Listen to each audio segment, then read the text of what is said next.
Pay for performance is no longer a punchline. That's according to a new Hay Group Wall Street Journal analysis that shows investors have more influence than ever over what public company executives take home.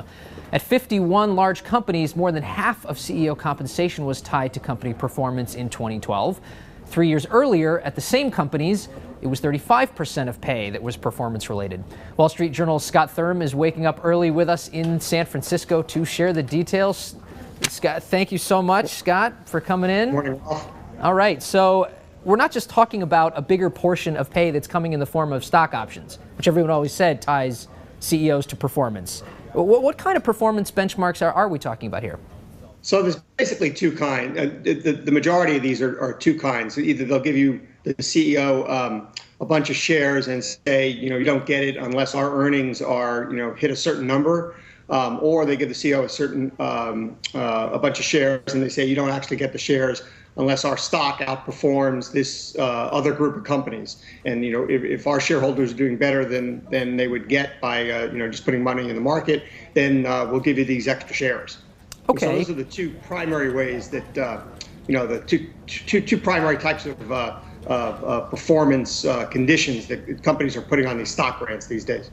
There are a few examples in your story about CEOs that really have paid the price, so to speak, for poor performance.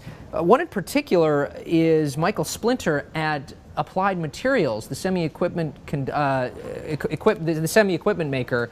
They have a particularly interesting pay scheme. Tell us about it.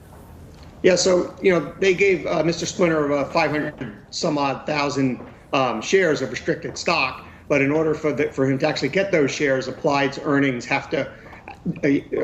operating margin has to be better than the companies it competes against, or this group of peer companies they've created over 4 years. And so he has, on the one hand, it's sort of a stringent condition because he's got to, their profits have to do better than other companies. On the other hand, it's sort of this rolling 4-year target where he keeps getting another shot at it. So in 2012, they missed the target, so he didn't get any of the shares based on last year.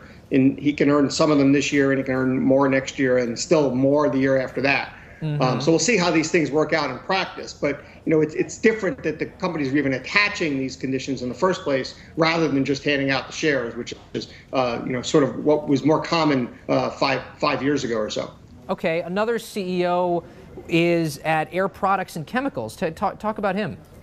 Yeah, so Joe McGlade, the CEO there, he really took a hit more on the bonus side last year. And this is a trend we've been seeing for the last couple of years, is that companies are getting, these bonus targets are getting much more specific, and companies are really holding CEOs to them. It used to be that they would decide your annual bonus. They would say, well, you were supposed to do this, but it rained on Tuesday, so that was a bad thing, and we'll make it up for you. And these days, companies are setting numerical targets, and if you don't, the company doesn't hit them, then the CEO doesn't get his bonus, and that's what happened to McGlade last year. His bonus got cut, roughly by 2/3. Went from $2.5 million to less than $1 million. Mm-hmm. Overall, his compensation was down. I don't have the number right in front of me, but something like 15 to 20%. And so, I'm sure critics will say the system still isn't perfect, and I'm sure it still isn't. But there do seem to be these sort of nudges in the direction of keeping executives more accountable when they get these big paychecks. Okay, and to be clear, by the way, it's more than just the 50 companies that we're looking at in this particular study, isn't it?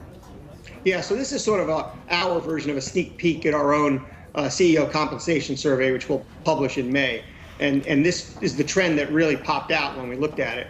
But we think it's more than just these 50 companies. We saw examples last week at places like Johnson & Johnson, where they cut the bonuses for last year by 10%.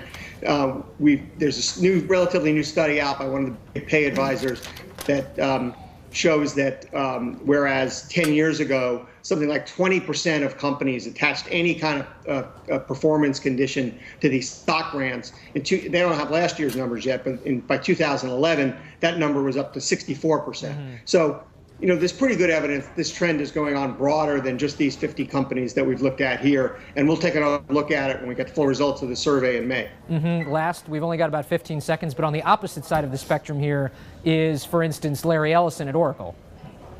Yeah, I got a $90 million option grant last year because he only owns 20% of the company already. So, now defenders of options will say those are performance related too, because they only pay off if the stock goes up. But, we saw what happened 10 years ago when compensation schemes were highly leveraged around options. Larry Ellison, it's interesting. Oracle stock did jump significantly in 2012, but as we'll talk about in our market segment coming up, it's not doing so well today. Scott, thanks so much for joining us.